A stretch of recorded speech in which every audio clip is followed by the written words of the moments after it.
संतोष जी, शाहिद कमाल जी, भाई गुरिंदर जी, इमदाद जी, प्रकाश जी, प्रवीण पटेल जी, प्रोफेसर है, इन सब लोगों ने और भी ज्ञान जिन्हें नहीं रखता जाएगा, जिन्होंने आज सिंह की यात्रा छोटे छोटे लगभग एक दर्जन कार्यक्रम में सहयोग किया, शामिल हुए।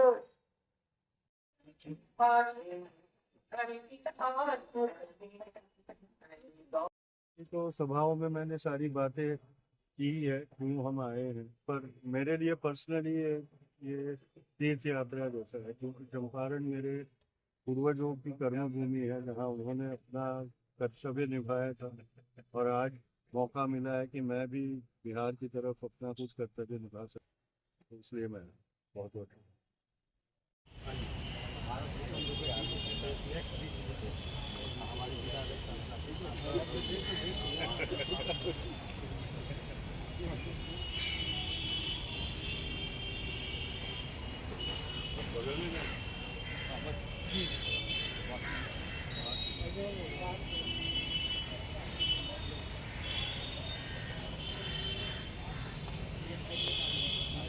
के रहने वालों की, महकूमों की, मजलूमों की, हम हिंद के रहने वालों की, महकूमों की, मजलूमों की, आजादी के मतवालों की, पहचानों की, मजबूरों की, आजादी के मतवालों की, पहचानों की, मजदूरों की, ये जंग है जंगे आजादी, आजादी के परचम के तले, ये जंग है जंगे आजादी।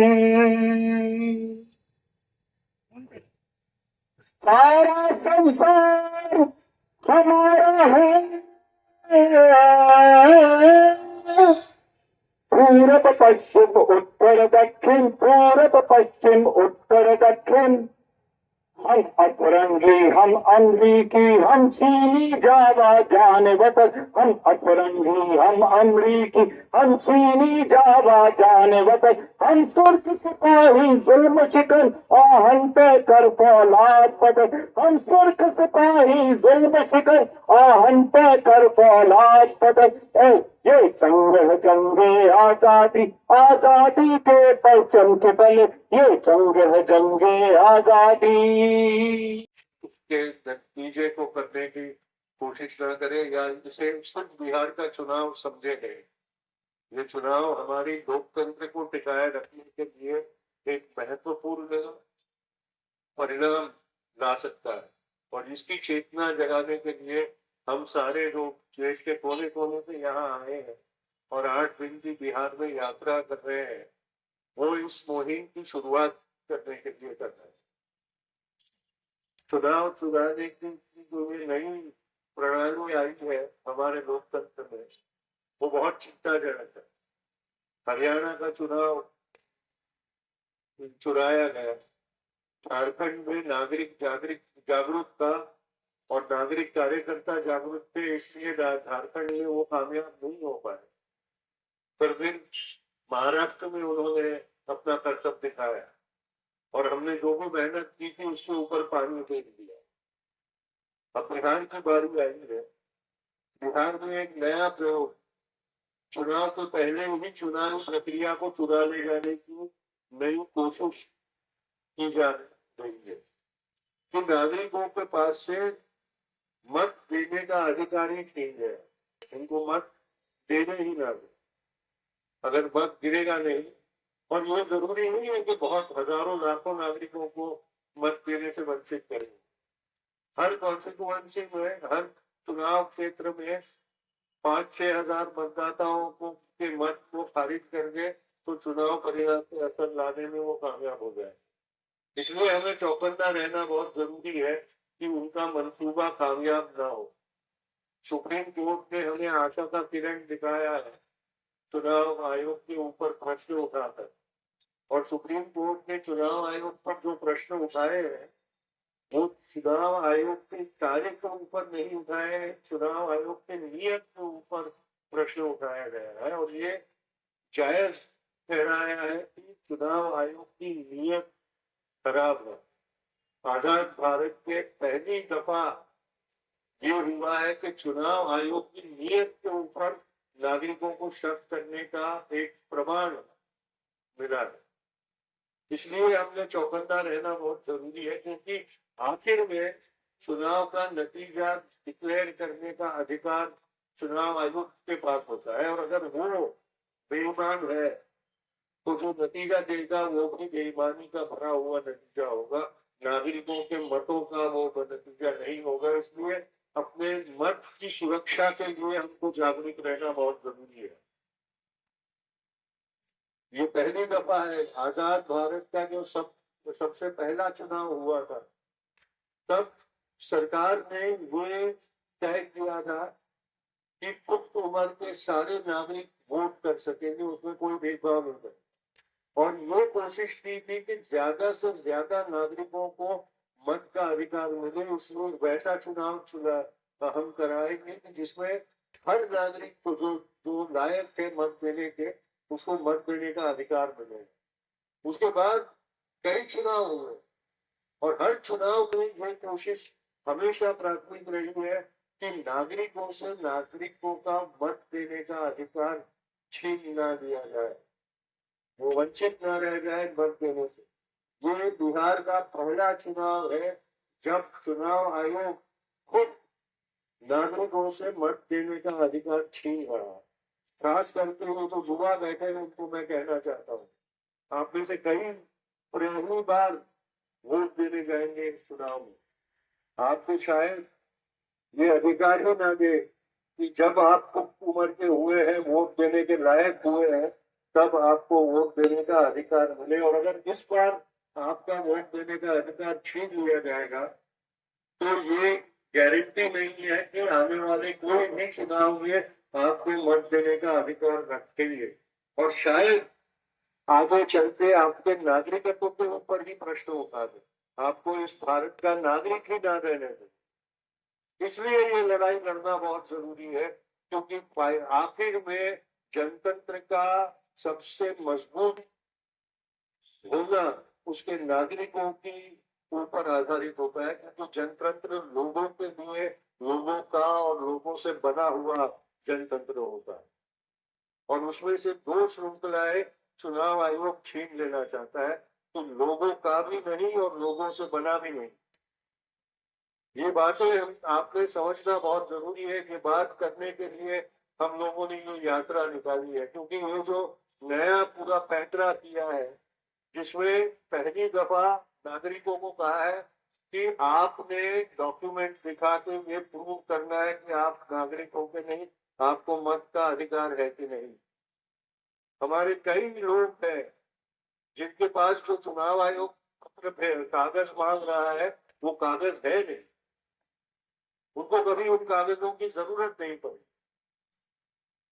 इसका मतलब ये नहीं होता है कि वो हमारे नागरिक नहीं है और उनको मत का अधिकार नहीं है। यहाँ जो भी रहा है, जो रह रहा है और न्यायिक पद्धति से रह रहा है, न्याय के तौर पर उसका अधिकार बनता है नागरिक तत्व का, उसके मतदान के अधिकार को कोई चुनौती नहीं दे सकना चाहता। ऐसी हमने व्यवस्था बनाना बहुत जरूरी है और इसलिए हम ये 8 दिन की यात्रा बिहार में कर रहे हैं और उसकी शुरुआत हमने चंपारण से की है। मेरा निजी लगाव चंपारण के साथ है, क्योंकि ये मेरे पूर्वजों की कर्म भूमि है। यहीं पर से मेरे परदादा और मेरी परदादी ने चंपारण से ही अपने सार्वजनिक कार्य की और अपने क्रांति की शुरुआत की। सत्याग्रह की जननी चंपारण, भारत के आजादी के युद्ध की प्रणेता चंपारण, और उस चंपारण में आज मुझे आकर मेरे पूर्वजों का आशीर्वाद प्राप्त हुआ। इसके लिए मैं चंपारण का हमेशा शुक्रिया अदा करता रहूंगा, उसका एहसान मेरे पर रहेगा। और इसलिए जो रिश्ता मेरे परदादा ने का बिहार के साथ था, बहुत ही नजदीकी रिश्ता था, बहुत प्यार का रिश्ता था, कई बार उन्होंने बिहार को डांटा भी, पर वो डांट भी एक माँ की अपने बच्चे के लिए जो चिंता होती है उसमें से जो डांट आती है वैसी डांट हुआ करती। गलती सुधारने के लिए वो चेतावनी देते थे। वो रिश्ता जो था, उस रिश्ते को मेरा अधिकार और मेरा कर्तव्य समझकर मैं ये काम करने आया हूँ। मैं समझता हूँ कि आप लोग बहुत जागरूक नागरिक हैं और इस लोकतंत्र के ऊपर आई हुई चुनौती के लिए आप चौकन्ना रहेंगे और इसको कामयाब नहीं होने देंगे। मैंने जो देखा, आज देखा और पहले भी जब आया हूँ तब जब देख रहा हूँ, मैं देख रहा हूँ कि बिहार के नागरिकों को बदलाव चाहिए। 20 साल की जो सरकार चली है उससे आप लोग मूव गए हैं।